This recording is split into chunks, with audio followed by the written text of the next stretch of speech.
గత వారం ప్రకటన గ్రంథం 1వ అధ్యాయం ధ్యానిస్తూ ఇంట్రొడక్షన్ చూస్తూ వచ్చాము. యేసు ప్రభు తన శిష్యుడైన యోహానికి ఇచ్చిన దర్శనం ద్వారంగా దేవుడు చెప్తాడు, నువ్వు చూసినది, నువ్వు చూచినది, నువ్వు విన్నది, జరగబోతున్నవి రాసిపెట్టు అని చెప్పి ఆయన మనకి ఈరోజు హెచ్చరికలు ఇస్తున్నాడు. ఇక్కడ ఉన్న ప్రతి ఒక్కరికి హెచ్చరికలు ఇస్తున్నారు. ఇందులో ఈరోజు చూస్తూ ఉంటే 7 సంఘములకి దేవుడు రాయమంటున్నాడు. ఆల్మోస్ట్ ప్రతి సంఘంకి చెప్తూ ఉన్నాడు. ఈరోజు మనతో కూడా చెప్తున్నాడు. ఏంటి తెలుసా? నీ క్రియలు నేను ఎరిగి ఉన్నాను. కానీ అదే సమయంలో యేసు ప్రభు దాని నుంచి చక్కగా నేర్చుకోవచ్చు. ఆయన చెప్పే విధానము చాలా బాగుంటుందండి. ఈరోజు మనుషుడు ఒకరి జీవితంలో ఏదైనా ఒక సలహాలు ఇవ్వి, ఒక గద్దింపులు ఇవ్వి, ఒక కరెక్షన్ ఇవ్వంటే ఎత్తింది నీకు పలానా నువ్వు ఎలాంటి చెడ్డోడు, లేకపోతే నీకు ఇది రాదు, నీకు ఇది కుదరదు అని త్రోసేస్తారు మాటలు. కానీ ఇక్కడ చూసినప్పుడు ఎంతో చక్కగా దేవుడు చెప్తూ వస్తాడు. ఏం చెప్తాడంటే, మొదటిగా వారిలో ఉన్న మంచితనాన్ని గురించి మాట్లాడతాడు. ఎందుకంటే ఎఫీసీ సంఘంతో చూసినప్పుడు ఆయన వారికి ఇచ్చిన కాంప్లిమెంటేషన్స్ ఏంటి, వారి గురించి చెప్తున్నాడు. ఏమని చెప్తున్నాడు చూడండి. ఆ ఎఫీసీ సంఘం గురించి చదువుతారా ఒకసారి? క్రియలను, నీ కష్టమును, నీ సహనమును, నీ కష్టము, నీ పనులు, నీ సహనము నేను ఎరుగుదును. నీవు దుష్టులను సహింపలేవనియు, నీవు దుష్టుల్ని సహింపలేవని అపోస్తలులు కాకయే తాము అపోస్తలులమని చెప్పుకొనిన వారిని పరీక్షించి వారు అబద్ధికులని నీవు కనుగొంటివి. వారు అబద్ధికులు. You are very discerning. నీ క్రియలు బాగున్నాయి, నీ సహనం బాగుంది, నీ కార్యాలు బాగున్నాయి. కానీ అదే సమయంలో నువ్వు ఎవరు అపోస్తులు కాదు. You are able to define who is who. ఇంకా కంటిన్యూ ప్లీజ్. నీవు సహనము కలిగి నా నామము నిమిత్తము భారమును భరించి అలియలేదని నేను ఎరుగుదును. I know your hard work. అదే టైంలో చెప్తున్నాడు, యువర్ సౌండ్ డాక్ట్రిన్. నీకు మంచి డిసర్న్మెంట్ ఉంది, నీ డాక్ట్రిన్ బాగుంది, నీవు పాటించే విధానం బాగుంది, నీలో ఉన్న ఆ దేవుని వాక్య జ్ఞానం బాగుంది. అదే సమయంలో చెప్తున్నాడు, అబద్ధ బోధకులు ఎవరో నువ్వు ఎరిగి ఉన్నావు, అబద్ధ ప్రవక్తలు ఎవరో నువ్వు ఎరిగి ఉన్నావు. ఎవరు నిజమైన దైవజనుడు, ఎవరు అపవాది ద్వారా ప్రేరేపించబడిన వ్యక్తి, ఏది దేవుని బోధ, ఏది దయ్యముల బోధ, ఏది దేవుని బోధ, ఏది నికోలాయితల బోధ, దేవునికి విరోధమైన బోధ నువ్వు ఎరిగి ఉన్నావు. అదే టైంలో ఐ లవ్ యువర్ పర్సీవరెన్స్. నీలో ఉన్న పట్టుదల నేను ఎరిగొన్నా. అయినను మొదట నీకున్న ప్రేమను నీవు వదిలితివని నేను నీ మీద తప్పు ఒకటి మోపవలసి ఉన్నది. మొదటి చూడండి, దేవుడు చెప్తున్నాడు, ఇదిగో నీలో ఉన్న మంచి అన్నీ, నీలో ఉన్న పాజిటివ్స్ అన్నీ, నీలో పాజిటివ్స్ ఉన్నాయి. ఇప్పుడు నీలో కరెక్షన్స్ చెప్తా. ఆయన నీ మీద ఒక నేరం మోపాల్సి ఉంది. ఆ నేరం ఏంటంటే, నీవు మొదటి ప్రేమను విడిచిపెట్టావు. దేవుడు అంటున్నాడు, నీ మనసులో ప్రేమ తగ్గిపోయింది. ఈరోజు ఇక్కడ ఎఫీసీ ఎవరైనా ఉన్నారా? ఎఫీసీ ఎవరైనా ఉన్నారా? ఎఫీసీ స్థితిలో ఎవరైనా ఉన్నారా?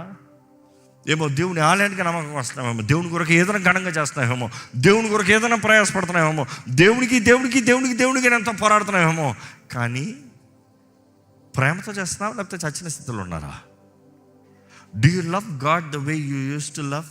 ఒకప్పుడు దేవుని ప్రేమించిన రీతికి ఈరోజు ప్రేమిస్తారా? ఒకప్పుడు దేవుని వెతికిన రీతికి ఈరోజు వెతుకుతున్నారా? ఒకప్పుడు దేవుడు అంటే ప్రార్థన చేసేవారు చూడండి, ఈరోజు ఏదో ప్రార్థన చేయాలరా, లేకపోతే శాపం అవుతుందిరా, లేకపోతే కష్టం వస్తుందిరా, లేకపోతే నష్టం వస్తుందిరా అన్నట్టున్నారా? లేకపోతే నిజంగా ప్రార్థన చేయాలి, నేను దేవునితో మాట్లాడాలి. ఎలాంటి స్థితిలో ఉన్నామండి? ఎలాంటి జీవితాలు కలిగి ఉన్నాం? ఎలాంటి వారిగా ఉన్నాం? దేవుని ఎంతగా వెతుకుతున్నావు? దేవుని ఎంత ఎరిగి ఉన్నావు? దేవుని ఎంత ప్రేమిస్తున్నావు? ఎందుకంటే ఇక్కడ చూస్తూ ఉన్నప్పుడు ఎఫీసీకి దేవుడు అంటున్నాడు, నీలో చెప్పవలసింది, నువ్వు బయట చూస్తానికి అంత బాగున్నావు, కానీ లోపల ప్రేమ తక్కువైంది. అక్కడ ఆయన కాషన్ ఇస్తూ వార్నింగ్ ఇస్తున్నాడు, నువ్వు సరిదిద్దుకుంటే సరే, మొదటి ప్రేమకి తిరిగి వస్తే సరే. చదువుతారా? అట్లు నీవు మారు మనసు పొందితేనే సరే, లేని ఎడల నేను నీ యొద్దకు వచ్చి నీ దీపస్తంభాన్ని దాని చోట నుండి తీసివేతును. ఏమంటాడు? నీ దగ్గర నుంచి వెలుగు తీసేస్తా. ఎఫీసీతో దేవుడు అంటున్నాడు, ఇదిగో నువ్వు మొదటి ప్రేమకి తిరిగి వస్తే సరే, లేకపోతే నీ దగ్గర నుంచి దీపస్తంభాన్ని తీసేస్తాను. కాషన్ ఇస్తున్నాడు, వార్నింగ్ ఇస్తున్నాడు. మొదట వారిలో మంచి మాట్లాడుతున్నాడు. రెండోది వారిలో కరెక్షన్, లోపాన్ని చెప్తున్నాడు. మూడోది వారికి వార్నింగ్ ఇస్తున్నాడు. నాలుగోది ఎవడైనా మాటకి లోబడ్డా వాగ్దానం చేస్తున్నాడు. ఏంటి ఆ వాగ్దానం చూడండి. అయితే జయించువానికి దేవుడు పరదేశంలో ఉన్న జీవవృక్ష ఫలములను భుజింపనిత్తును. జయించువానికి, హీ హూ ఓవర్కమ్స్, అయితే జయించువానికి పరలోకంలో ఉన్న జీవవృక్ష ఫలం నుండి తినడానికి ఇస్తానంటున్నాడు. నెక్స్ట్ దేవుని వాక్యం తెలియజేయబడుతుందండి.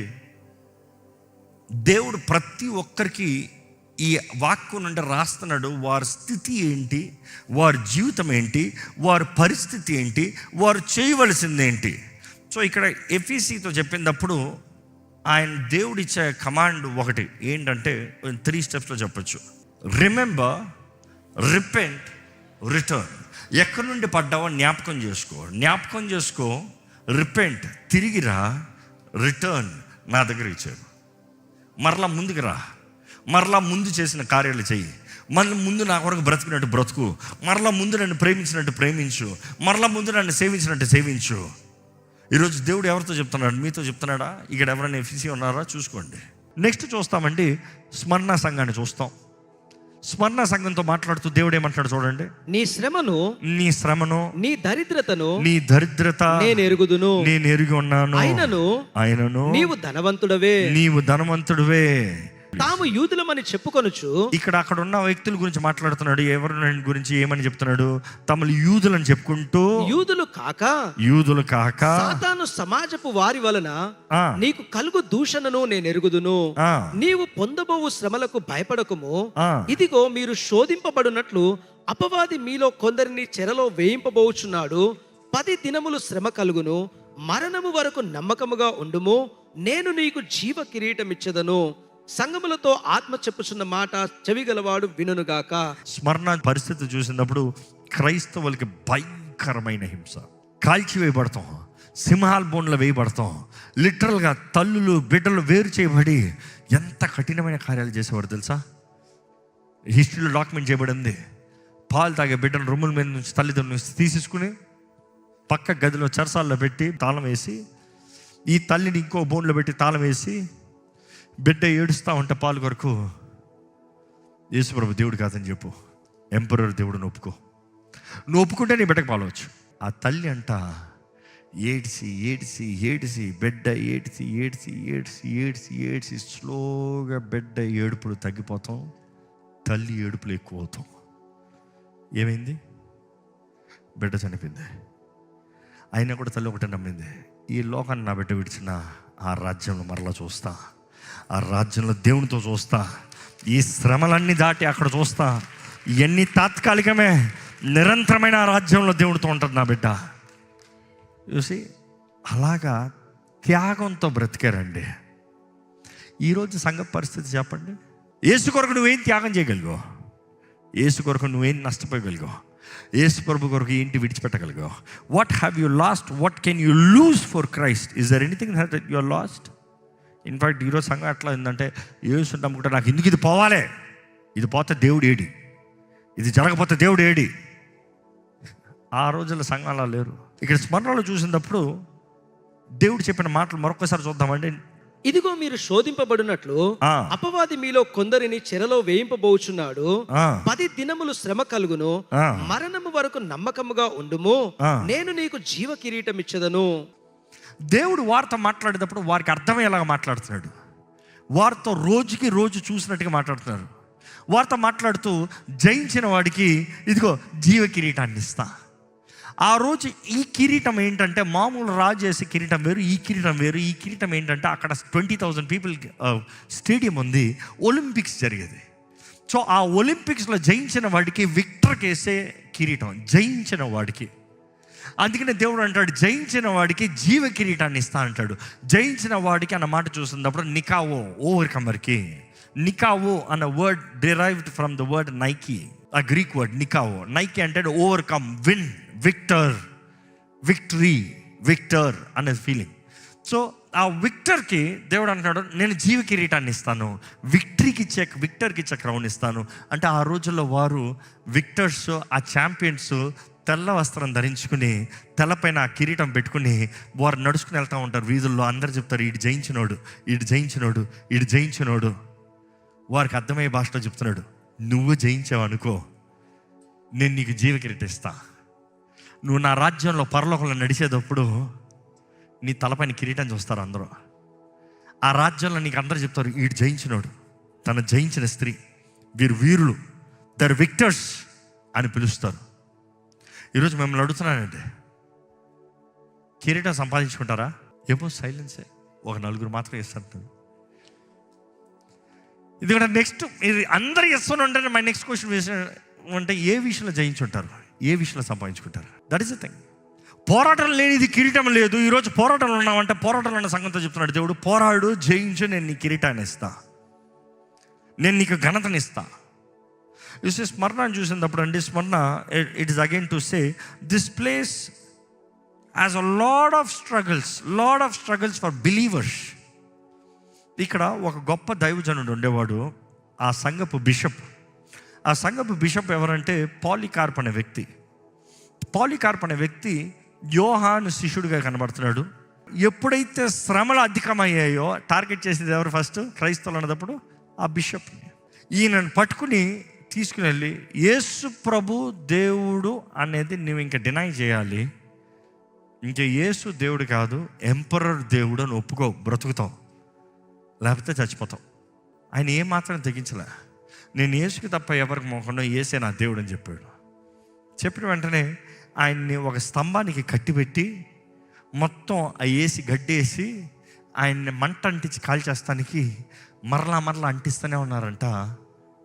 అంటుకుంటలే మంట అంటుకోకపోతాం చూసి అక్కడ ఉన్న వారికి కోపం వచ్చి, ఇంకెంతసేపటికి మంట అంటుకుంటలేదు, ఏంటిది అంటుకుంటలేదు, ఎవడ ఆపేదని చెప్పి కత్తి తీసి ఆయన్ని పొడిచి చంపేశారు. సో అలాగా పాలికార్ప్ మరణించాడు. ఈ స్మరణ సంఘం అలాంటి వేదనలు ఉన్నారు. వారు శ్రమల్ని సహించారు, దరిద్రతల్లో సంతోషంగా బ్రతికారు. దేవుడు వారికి ఇస్తున్నాడు ఏంటి తెలుసా? నువ్వు నమ్మకంగా ఉన్నావు కాబట్టి ఏమని చెప్తున్నాడు స్మరణకి? జయించువాడు రెండవ మరణము వలన ఏ హాని చెందడు. జయించువాడు రెండవ మరణము ద్వారా ఏ హాని కలగదు. నువ్వు ఇప్పుడు ప్రాణం పెట్టావు అనుకో, రెండవ మరణం నేలదు. ఏది భయంకరం నువ్వు చెప్పు? మీకు అర్థమవుతుందో లేదో? మొదటి మరణం, ఈ లోకాన్ని మనం విడిచిపోతాం. ఈ లోకాన్ని విడిచిపోయేది అందరూ విడిచిపోవాల్సిందే. ఏదో ఒక రోజు పుట్టిన ప్రతి ఒక్కరు మరణించాల్సిందే. బైబిల్ చెప్తుంది, పుడతానికి సమయం ఉంది, చేస్తానికి సమయం ఉంది. కానీ చచ్చిన తర్వాత ఎక్కడికి వెళ్తాం?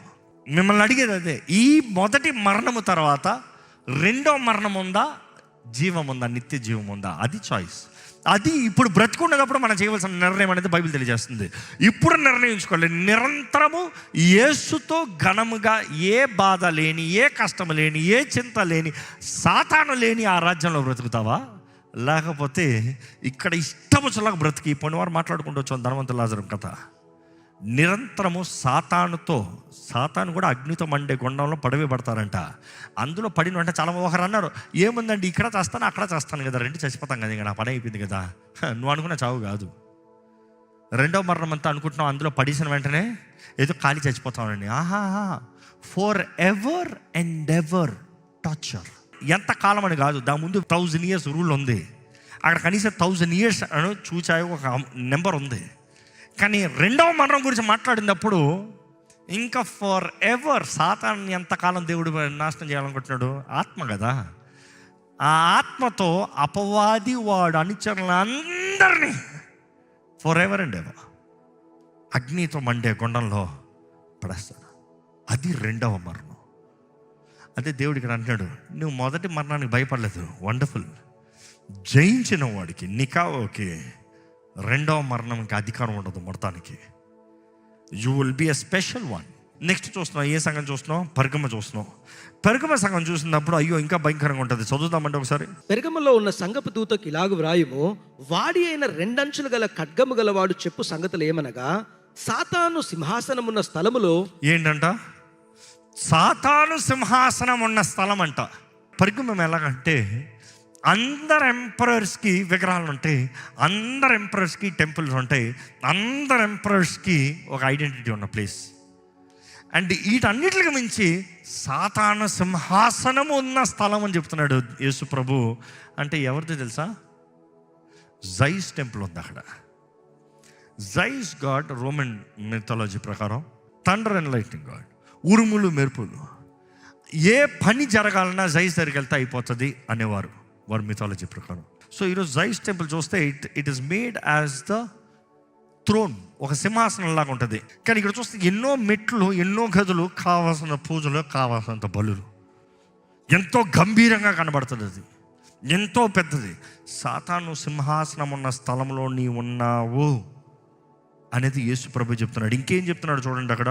మరియు సాతాను కాపురమున్న స్థలములలో నాయందు విశ్వాసివై ఉండి. సాతాను కాపురమున్న ఈ స్థలంలో, కాపురం అన్నాడంట. విజిటేషన్ వేరు, కాపురం వేరు. కాపురం అంటే ఏంటి? సాతాను ఇల్లు, అది వాడి డ్వెల్లింగ్ ప్లేస్.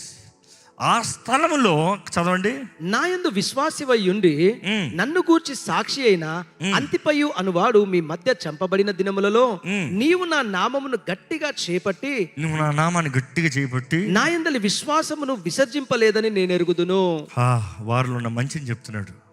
ఇంకా ఈ స్థలం గురించి చెప్పాలంటే ఇక్కడ జైస్ టెంపుల్ ఉంది, ఇంకా డోర్నియస్ టెంపుల్ ఉంది. డోర్నియస్ టెంపుల్ అనేటప్పుడు ఇక్కడ దేనికి అన్నదప్పుడు the god of wine and rivalry, పగకి ప్లెజర్కి ఆ దేవుణ్ణి అక్కడ విగ్రహం ఉంటుంది. అదే సమయంలో అక్కడ ఆ వైన్ గాడ్ అండ్ రైవల్రీకి ఏంటి స్పెషల్ అంటే ఇంకా అక్కడ కావాల్సినంత పార్టీస్ జరుగుతాయి. త్రాగుడు, open orgies, open sex, open pleasure, everything open. అడిగేది ఎవ్వడు లేడు, ఎవ్రీథింగ్ ఇస్ లీగల్ అక్కడ. అలాంటి స్థితిలో, ఆ పరిస్థితుల్లో అక్కడ ఉంది. అక్కడ విచ్చలవిడి జీవితాలను జీవించేవారు. అదే సమయంలో వారు ఎంతగా అంటే త్రాగి అక్కడే కొట్లాడుకుని అక్కడే చంపుకుంటారంట. వాడు పక్కన చంపుతున్నా కూడా ఇంకోటి వెళ్ళడంట. అలా ఉండేది rivalry and pleasure god. So that was the thing. And ఇక్కడ చూస్తే ఎవరికైనా సేఫ్టీ కావాలనేటప్పుడు ద టెంపుల్ ఆఫ్ టార్జన్ అని ఉందంట.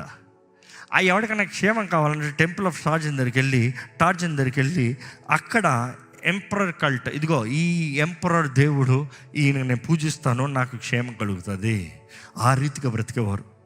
ఈ స్థలంలో పరిగమ ఉండేది. క్రీస్తుని అంగీకరించని వారికి భయంకరమైన కఠినమైన శిక్ష అక్కడ ఉండేది. అండ్ ఇన్ఫ్యాక్ట్ ఇక్కడ ఎంపరర్ అధికారం ఎంత అంటే ఎంపరర్ ఖడ్గముకి పేరు. చాలాసార్లు మీరు చదివినప్పుడు ఆయన నోట్లో నుండి 2 అంచెల ఖడ్గము అన్నదప్పుడు, ఎందుకు కత్తులు వస్తున్నాయి అన్నదప్పుడు వారికి అర్థమయ్యేలాగా రాస్తానికి దేవుడు ఆ మాటను వాడాడు. ఎందుకనేది ఇప్పుడు అర్థమవుతుంది మీకు.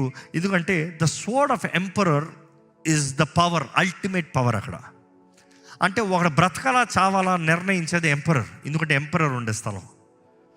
ఆ ఎంపరర్ ఖడ్గం ఎట్లా అంటే, వాడు బ్రతకాలంటే ఎంపరర్ ముందు వచ్చి ఆ వ్యక్తి ఎంపరర్ అడిగిన దానికి జవాబు చెప్పిన తర్వాత, లేకపోతే ఎంపరర్కి నచ్చిన దాని ప్రకారం కత్తిని ఇట్లా తెస్తాడంట.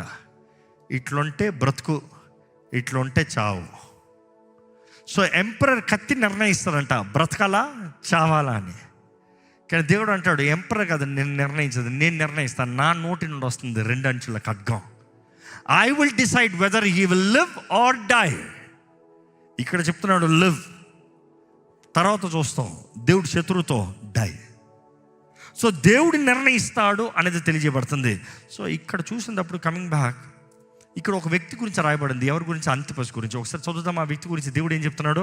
నాయందు విశ్వాసి అయి ఉండి నన్ను గురించి సాక్షి అయిన అంతిపయు అనువాడు. అంతిపయు అనేవాడు ఎవరంటే బిషప్ అండి. ఆ పెరుగుమ ప్రాంతానికి బిషపు, పాలికార్ప్స్ స్మర్నాకి బిషపు, అంతిపై ఇక్కడ పెరుగంకి బిషపు.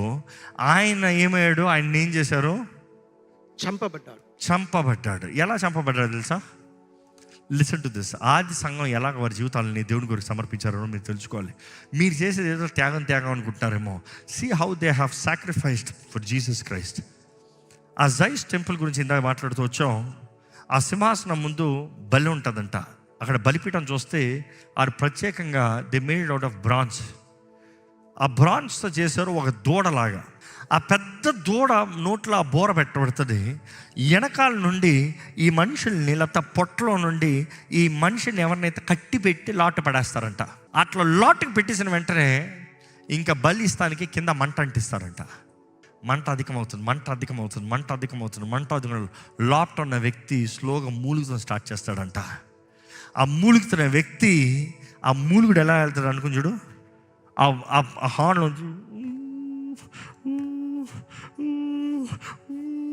అట్లా కంటిన్యూస్గా అట్లా సౌండ్ గట్టిగా వస్తూ ఉంటే దే యూస్ టు సే, చరిత్రకారులు రాస్తారు, ద బుల్ కేమ్ అలైవ్. లిటరల్గా దూరం నుంచి చూస్తానికి అదేదో జీవంతో వచ్చినట్టు, అది నిజంగా కేక వేస్తున్నట్టు వస్తుందంట. అంతిపైన కూడా చివరిగా ఆఫర్ ఇచ్చారు, యేసుని ఎరగనని చెప్పు, వెళ్ళిపో, లేదా చావు. వీరెవ్వరు చావుకి భయపడలేదండి, వీరెవ్వరు మరణానికి భయపడలే, వారు తెగించారు. ఐఎమ్ రెడీ టు డై అన్నారు. I'm ready to die, I'm not scared. చంపుతావా చంపు, నేను రెడీ. ఎందుకంటే మరణం తర్వాత ఉంది జీవం. నా మటుకైతే బ్రతుకుడికి గ్రహిస్తే, if I leave this world the next moment I'm in the kingdom of heaven. దేవునితో ఉన్నా, దేవుని రాజ్యంలో ఉన్నా, యేసుతో ఉన్నా, అంతే మైండ్ అయిపోయింది. యేసుతో ఉన్నా. వారు ఆ రీతిగా మరణించారు, వారు ఆ రీతిగా తెగించారు. ఈరోజు ఇక్కడ ఉన్న మీరందరూ, మనం అందరం పరీక్షించుకోవాలి. ఎందుకంటే దేవుడు మన హృదయాలు చూస్తున్నాడు, మన జీవితాలను ఎరుగున్నాడు, నీ స్థితిగతులన్నీ ఎరుగున్న దేవుడు. Don't give excuse to God, just say help me God. నీ కష్టాలు ఉన్నాయేమో, దేవుని సహాయాన్ని వేడుకో. నీ చేతకని పరిస్థితుల్లో దేవుడు ఎందుకు విశ్వాసం, ఒక్కసారి ఆయనతో, ఆయన ఆత్మతో నింపబడి, దర్శించబడి, సహవాసం కలిగి బ్రతుకు. దేనికి భయపడవు. నాలో ఉన్నవాడు లోకంలో ఉన్నవాడు కన్నా గొప్పవాడని ధైర్యంగా చెప్తావు. పరిశుద్ధాత్మ లేకపోతే పిరిగి తన జీవితమే, ప్రతిదానికి భయమే. ప్రభు రాకడ సమీపంగా ఉందండి. ఇదిగో 7 సంఘాల్లో ఏ సంఘపు పరిస్థితిగా మన సంఘం ఉందో, మనం ఉన్నామో, మీరున్నారో ఒకసారి పరీక్షించుకోండి. తలలో ఉంచుతామా, తలలో ఉంచి ప్రార్థన చేసుకుందామా. ఇదిగో దేవుడు అక్కడ ఒక్కొక్క మాటకు ఒక్కొక్క సంఘాన్ని చెప్తా ఉంటాడు. జైస్ కాదు రాజుల రాజు, యేసు ప్రభు రాజుల రాజు. డొమినేషన్ కాదు ప్రభుల ప్రభు, యేసు ప్రభు ప్రభుల ప్రభు. డిమిత్రి కాదు ప్రొవైడర్, యేసు ప్రభు అంటాడు, నేను I'm the Jehovah Jireh. The source of wisdom అతనియే కాదు, యేసు. ఈరోజు స్వస్థపరిచే దేవుడు ఆయన అంటే, యేసు పొందిన గాయముల దూరంగా మనకు స్వస్థత ఉంది. ఆయన యెహోవా రాఫా, సర్వశక్తి కలిగిన దేవుడు నేనంటున్నాడు. ఆయన మరలా చెప్తున్నాడు. ఈరోజు ఆయన సజీవుడై ఉన్న దేవుడు, అన్ని నామముల కన్నా పై నామంగా హెచ్చించబడిన నామం. ఈరోజు మన మధ్య, ఈరోజు మనతో మాట్లాడుతున్నాడు. ఈరోజు మన జీవితం ఎలా ఉంది? ఈరోజు మన జీవితం ఎలా ఉంది? నీ జీవితం ఎలా ఉంది? దేవునికి ఓకేనా? 2 అంచులు కలిగిన ఖడ్గము, ఆయన వాక్ మనల్ని పరీక్షించేది. ఆయన వాక్ మనల్ని పరీక్షించేది. ఈరోజు దేవుడు నీతో ఏం మాట్లాడుతున్నాడండి? పరిశుద్ధాత్ముడు నీతో ఏం మాట్లాడుతున్నాడండి? చెప్పగలుగుతావా? దేవా, నీ కొరకు జీవిస్తానయ్యా, ఏదేమైనా నీ కొరకు బ్రతుకుతాను ప్రభువా, నీ కొరకు నా సమస్తము త్యాగం చేస్తాను ప్రభువా. చెప్పగలుగుతావా? ప్రతి చిన్నదానికి యేసు ప్రభువుని విడిచిపెడుతున్నావా? చిన్న కష్టానికి యేసు ప్రభువుని విడిచిపెడుతున్నావా? చిన్న నష్టానికి యేసు ప్రభువుని విడిచిపెడుతున్నావా? ఏదైనా ఒక తప్పు తగిలితే అది దేవుని బట్టే నాకు జరిగింది, ఏసైనా నమ్ముకున్నా నాకేం జరిగింది అంటున్నావా? ఈరోజు దేవుడు సిద్ధపడాలని నీకు సమయాన్ని ఇస్తున్నాడు. ఆయన రాజ్యంలో నువ్వు కనుగొనాలంటే ఈ లోకంలో శ్రమ పొందాల్సిందే, వేరే దారి లేదు. మనుషులు మిమ్మల్ని దూషించినప్పుడు మీరు ధన్యులు, మిమ్మల్ని హింసించినప్పుడు మీరు ధన్యులు, మీకు కలిగింది పోగొట్టుకున్నారంటే మీరు ధన్యులు. Blessed are you. There's a way God blesses you. You can never understand. Just trust Him. చెప్పు, నేను నమ్ముతున్నాను ప్రభా, నేను నమ్ముతున్నాను ప్రభా, నీ కొరకు బ్రతుకుతానయ్యా, నిన్ను నమ్ముతున్నాను ప్రభా, నీ సాక్షిగా జీవిస్తానయ్యా, నిన్ను నమ్ముతానయ్యా. ఎందుకంటే ఆయన వాగ్దానం చేసేది గొప్పది. ఫిలదెల్ఫియా చెప్తున్నాడు, నువ్వు నాతో పాటు వెళ్తావు. దేవుని ఆశ ఏంటి? నువ్వు ఆయనతో ఏలాలని. దాని తగ్గ తరబీదు ఈరోజు నీకు ఈ భూమి పైన కలిగి ఉండాలండి. లౌదోకియతో చెప్తున్నాడు, నువ్వు వెళ్తావు, నువ్వు సింహాసనం పైన కూర్చుంటావు. You will sit on the throne for 1,000 years. 1000 సంవత్సరములకి దేవుడు నువ్వు ఆయనతో ఏలాలని. ఈరోజు ఒక్క రోజుకి శ్రమేమో, 1 సంవత్సరపు శ్రమేమో, కొంతకాలపు శ్రమేమో. కృంగిపోద్దు, భయపడద్దు, కలవరపడద్దు, దిగులు చెందద్దు. ఎందుకంటే ప్రతి ఒక్కరికి దేవుడు ఏదో వాగ్దానం చేశాడు. తెల్లని వస్త్రాన్ని ఇస్తా, జయకరమైన వస్త్రాన్ని ఇస్తా, జై కలిగిన వ్యక్తిగా చూపిస్తా. నువ్వు పోరాడుతున్న పోరాటము, నువ్వు ఉన్న కష్టము, అది కేవలం ఒక కాంపిటీషనే. నువ్వు బయటకు వచ్చినప్పుడు you will come as great warrior, you will come valuable. దేవుడు నిన్ను హెచ్చిస్తానికి ఆశ కలిగి ఉన్నాడు. అంటే వాడు తగ్గించుకోవడానికి కానీ హెచ్చించబడతానికి లేదు కదా. వాడు తగ్గించుకోవడానికి కానీ హెచ్చించబడతానికి లేదు కదా. దేవుడు చెప్తున్నాడు, 2వ మరణం ద్వారా ఏమాత్రం నువ్వు బాధించబడవు. జీవవృక్ష ఫలాన్ని నీకు ఇస్తా, దాచబడిన మన్నాన్ని నీకు ఇస్తా, ఇదిగో నీకు అధికారం ఇస్తాను. 3 సార్లు చూస్తాము అధికారము, ఏళ్తాము, 1000 ఏళ్ళ పరిపాలన. దేవుడు మరల చెప్తున్నాడు, సంగమా సిద్ధపడు. సిద్ధమా ప్రభుత్వం జీవిస్తానికి, ప్రభు కొరకు నిలబడటానికి సిద్ధమా? ఓ ప్రార్థన యథార్థంగా చేయండి. ఇప్పటికే నికోలాయితల బోధ, బిలాము బోధ, యెజబెలు భ్రమ నీలో ఉందా?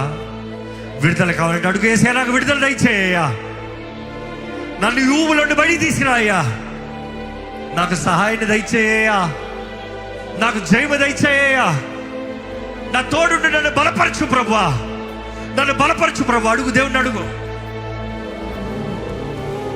ఇదిగో ప్రభా, ఈరోజు ఈ ప్రకటన గ్రంథాన్ని ధ్యానిస్తూ, ఈ 2-3 అధ్యాయాలు ధ్యానిస్తూ ప్రభా, 7 సంఘములకి నువ్వు తెలియజేసిన మాటలను ధ్యానిస్తూ మా స్థితిని పరీక్షించుకుంటున్నామయ్యా. నీ రాకడ సమీపంగా ఉందని గ్రహిస్తున్నావా ప్రభా? నువ్వు వచ్చినప్పుడు ఎత్తపడేవారు ఉండాలని ఆశపడుతున్నావు ప్రభా. మమ్మల్ని చూడు, మమ్మల్ని దర్శించు. ఇక్కడ ఉన్న వారిని చూడయ్యా. ఎక్కడ యెజబెల్ ఆత్మ ఎవరిని బట్టి పీడించడం వద్దు ప్రభా. ఇక్కడ ఎవరు యెజబెల్ ఆత్మ ద్వారా మోసపరచబడేవారు ఉండకూడదు ప్రభా. యెజబెల్ పాపంలో స్థిరించి అయ్యా యెజబెల్తో పాటు నష్టమయ్యేవారు ఉండడానికి లేదు ప్రభా. ఇప్పుడే యెజబెల్ అధికారముల నుండి, బంధకాల నుండి నజరేయుడైన యేసు నామములో విడుదల కలుగుడిగా కానీ ప్రకటిస్తున్నాను. We resist Jezebel's spirit in the name of Jesus. ఇదిగో ప్రభా, నికోలాయితల బోధలు మేము పాటించాం ప్రభా. క్రీస్తు కొరకు తెగిస్తాం, క్రీస్తు కొరకు త్యాగం చేస్తాం, క్రీస్తు కొరకే బ్రతుకుతాం, క్రీస్తు కొరకే చేస్తాం. అయ్యా, బిలాము బోధలను పాటించామయ్యా. నువ్వు కాక, నిన్ను కాక వేరే ఎవరితో స్నేహం చేయమయ్యా. నీతో కాక వేరే ఎవరితో కలపబడమయ్యా. క్రీస్తు శరీరంలో కలపబడిన మేము అయ్యా వ్యభిచారముతో అయ్యా క్రీస్తు దేహాన్ని కలపము ప్రభా. ఇదిగోనయ్యా, we testify you are our king. నీవు మా రాజువి, నీవు మా దేవుడివి, నీవు మా సర్వానివి. ఎవరెవరైతే ఈరోజు ఆ రీతిగా సమర్పించుకున్నారో బలపరచు, లేవనెత్తు, సహాయం చేయి, నడిపించు, ఆదుకో, నీ కార్యం జరిగించు. ఆ సమయం మీద ముగిస్తూ మేము తిరిగి వెళ్చుండగా ఈ చివరి ప్రార్థనా ఆశీర్వాదంలో నీ దీవెనిచ్చి నడిపించమని ప్రభు యేసు నామములో అడిగి వచ్చున్నాం తండ్రి. ఆమేన్.